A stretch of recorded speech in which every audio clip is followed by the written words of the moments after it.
ఖర్చు వస్తుంది. ఇది సాధ్యమా అంటే ఈ ప్రాంతానికి నదులు లేవు, ఎక్కడ వాగులు లేవు. కాబట్టి దయచేసి ఎత్తిపోతలైనా పర్వాలేదు, మరి మాకు కావాలని పట్టుబడితే ఆనాడు రాజశేఖర్ గారు రావడం. ఉదయ సముద్రం రైతాంగ వేదిక వర్ధిల్లాలి, ఉదయ సముద్రం రైతాంగ పోరాటాలు, రైతాంగ పోరాటాలు. మునుగోడు మండలం మునుగోడు గ్రామం. నీళ్ళు రావట్లేదు, కరెంటు సరిగ్గా వస్తలేదు. మధ్యలో 2 గంటలు బంద్ చేస్తారు, తర్వాత మళ్ళీ 4 గంటలకు వస్తుంది. ఇప్పుడు మేము వ్యవసాయం చేసుకున్నాం, ఒక 2 ఎకరాలు నాటు పెట్టినాం.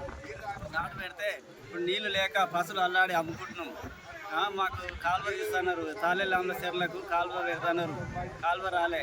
పక్కనిక ఇక్కడ రచ్చిపెల్లి, ఈ పులిపాపల ఇట్లా నీళ్ళు పోతున్నాయి. మాకు లేవు, ఊకొని గ్రామాల్లో నీళ్ళు మొత్తమే లేవు. ఒకసారి దయచేసి మాకాయ నీళ్లు రానియండి. నీళ్ళు లేదు సార్, మొత్తం మునుగోడు చెరువు మొత్తం నీళ్ళు లేక, మునుగోడు కింద ఒక లచ్చిదేగూడెం కింద ఒక ఆగు పాడటానికి చేతి బోరు ఇచ్చినాం. చేను బోరు ఇస్తాను కూడా మొత్తం బండలు ఉన్నాయి. ఆ చేతి బోరుతో కూడా నీళ్ళు లేక మొత్తం ఎండిపోతుంది సార్. మొత్తం ఆగు లేదు, చెర్ల నీళ్ళు జల కూడా లేదు. మొత్తం ఇబ్బంది పడి మేము గరీబోళ్ళం సార్, మాకు ఏం లేక మేము ఇబ్బంది పడుతున్నాం. మొత్తం నీళ్ళు లేక మొత్తం పొలం ఎండిపోతుంది. దయచేసి మీరు ఉదయ సముద్రం నీళ్ళు, టీడీ నీళ్ళు ఏదో మా చెరువు నింపి మాకు ఆగు పారుగా లెక్క జల వస్తుంది, మాకు మంచిగా పంటలు పంచాడు చూడు సార్. మీకు అంతే, మీకు నమస్కారం సార్. మునుగోడు మండలము ఊకొండి గ్రామం రైతుని. నాకు 16 ఎకరాల భూమి ఉండి నీళ్లు లేక అమ్మంగా అంతా పోయింది. కనీసం ఇక 4 ఎకరాలు ఉంది. ఇక 4 ఎకరాలలో 1.5 ఎకరం పొలం పెట్టిన, ఆ పొలం కూడా 1.5 ఎకరంలో ఇప్పుడు 10 గుంటలు వాడుతుంది.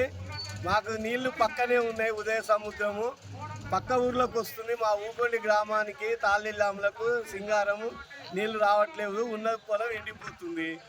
మరి రేవంత్ రెడ్డి గారు రైతు బంధు ఇస్తా అని ఇప్పుడు సంవత్సరం రాయే తొలి విడత అన్నాడు, 22 తారీఖు ఎకరం అన్నాడు. మళ్ళా తర్వాత 2 ఎకరాలు అన్నాడు.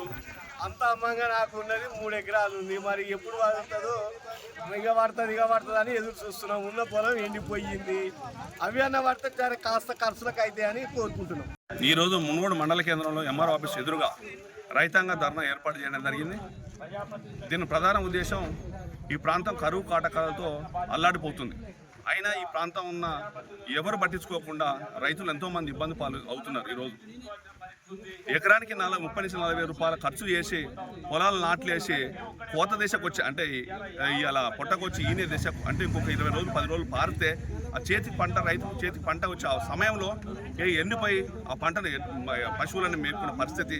అది తట్టుకోలేక మళ్ళీ అప్పు తెచ్చి, ఇలా బోర్ వేస్తే బోర్ల రేటు కూడా పెరిగినాయి, బోర్లు వేసి మళ్ళీ లక్షల అప్పు చేసి మళ్ళీ అప్పుల పాలు అవుతున్నారు రైతు. ఇవన్నీ ఇన్ని సమస్యలు ఉన్న ఈ ప్రాంతానికి గతంలో ఇక్కడ ఈ ప్రాంతం ఆల్రెడీ ఫ్లోరోసిస్ మహమ్మారితో ఎన్నో బాధలు పడుతున్న ప్రాంతం ఇది.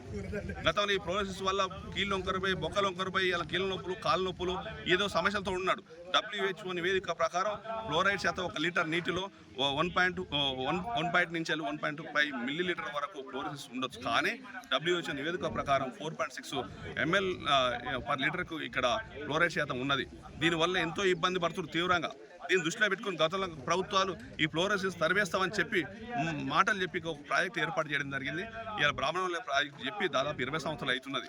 20 సంవత్సరాలకి వెళ్ళి ప్రాజెక్టులో నీళ్ళు వచ్చింది తప్ప రైతుల నీళ్లు రాలేదు. ఇవాళ ఇంత పెద్ద ప్రాజెక్ట్ పూర్తి చేసి 2 సంవత్సరాలు పూర్తయి ఈ రాష్ట్ర ముఖ్యమంత్రి వచ్చి దాన్ని ఇనాగ్రేషన్ చేయడం జరిగింది. కానీ పంట కాలంలో ఈ రోజు వరకు దోవలేదు. ఇవాళ పంట కాలంలోకి ఎంత అయితే అంటే 20 నుంచి 30 కోట్ల రూపాయలు అయితే తీస్తే ఈ రైతులు బాగుపడరా? ఈ రైతులు ఈ సమస్యల నుంచి బయటపడరా?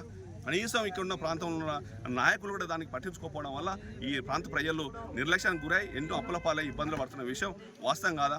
ఇవాళ బామల నుంచి కిష్టాపురం వరకు కాలువ తీసి వదిలేస్తే గతంలో ఈ వాగు నుంచి ఏదైతే లక్కారం చెరువుకి వెళ్ళి ఉన్నదో వాగు నుంచి అక్కడ చెక్ డ్యాముల ద్వారా కిష్టాపురం చెరువు, అదేవిధంగా ఇప్పర్తి తాళవెల్లామల ఊకొండి నిన్న తర్వాత మునుగోడు చెరువుకి వచ్చే కాలువలు కూడా ఉన్నాయి. అదేవిధంగా పొలాలు దాటిన తర్వాత అక్కడ చెక్ డ్యామ్ వేస్తే జకలవారిగూడెం నుంచి మునుగోడు చెరువు చేసే ఫీడర్ ఛానల్ ఉన్నాయి. అయితే ఇవన్నీ ఉన్నా కూడా ఈ కాలువలకి అనుసంధానం చేస్తే కూడా కనీసం ప్రతి ఊరు చెరువు నింపితే చాలు. మీ పంటలు ప్రతి ఎకరానికి నీళ్ళు అందించాలని మేము అడగట్లేము.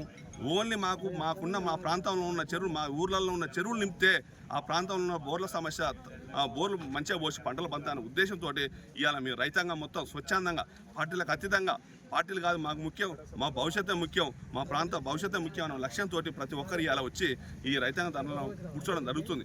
ఇప్పటికైనా మీరు గమనిస్తూ ఇప్పటికైనా మీరు మేల్కోకపోతే ఖచ్చితంగా మీకు తగిన గుణపాఠం ఈ ప్రాంత ప్రజలు చెప్పాల్సి వస్తుంది. ఎందుకంటే ఇప్పుడు సమ్మర్ వస్తుంది, ఈ ఉన్న వర్షాలు వస్తూ పచ్చళ్ళ పని అయిపోయింది కాబట్టి ఇవాళ మీరు సర్వే చేసుకోవడానికైనా, భూసేకరణ చేయడానికైనా, కాలువలు దోవడానికైనా రైతు పంటలు అడ్డంకి ఉండేవి కాబట్టి ఇప్పుడు వెంటనే స్పందిస్తూ ఈరోజు అసెంబ్లీ స్టార్ట్ అవుతుంది. అసెంబ్లీలో కూడా మా ప్రాంత సమస్యలు మీరు చర్చించాలి, మా ప్రాంతాల సమస్యను పరిష్కరించాలి. ఖచ్చితంగా మేము చెప్తున్నాం, ఈరోజు అసెంబ్లీలో ఖచ్చితంగా ఈ మునుగోడు ప్రాంతంలో ఉన్న గోసను, ఈ బాధను తీర్చే ప్రయత్నం చేయాలి. చేయకపోతే మాత్రం మా రైతాంగం స్వచ్ఛందంగా ఎక్కడికైనా వచ్చి పోరాటం చేయడానికి సిద్ధంగా ఉంది. ఎందుకంటే ఇప్పటికే ఫ్లోరోసిస్ బాధతో ఉండేది కాకుండా దాంతోపాటు ఇవాళ ఫార్మా కంపెనీలు వచ్చి మాన్యత మీద పడుతున్నాయి. ఫ్లోరోసిస్ బాధ నుంచి విముక్తి కలిగించలే మీరు ఇంకా కలిగించముందే మళ్ళీ ఫార్మా కంపెనీలు వచ్చి మా ప్రాంతంలో ఏర్పాటు చేయడం వల్ల ఈ ఫార్మా నీళ్లు దాదాపు అన్ని ఊర్లలో కొన్ని ఊర్లలో విస్తరించినాయి. బోర్లు వేస్తే కూడా కెమికల్ వాటర్ వేయాలి బయటపడుతున్న పరిస్థితి. అంటే మా ప్రాంతాన్ని దిక్కుదోతని స్థితిలో ఏర్పాటు చేయాలనే లక్ష్యం మీకుంటే అది కుదరదు. మా ప్రాంతాన్ని బతికించుకునే బాధ్యత మా అందరి మీద ఉన్నది కాబట్టి మేము ఖచ్చితంగా పోరాటం చేస్తాం. ఇది మాకు నీళ్ళు అందే వరకు, నీళ్ళు ఇచ్చే వరకు ఖచ్చితంగా పోరాటం చేస్తాం అని తెలియజేస్తున్నాం.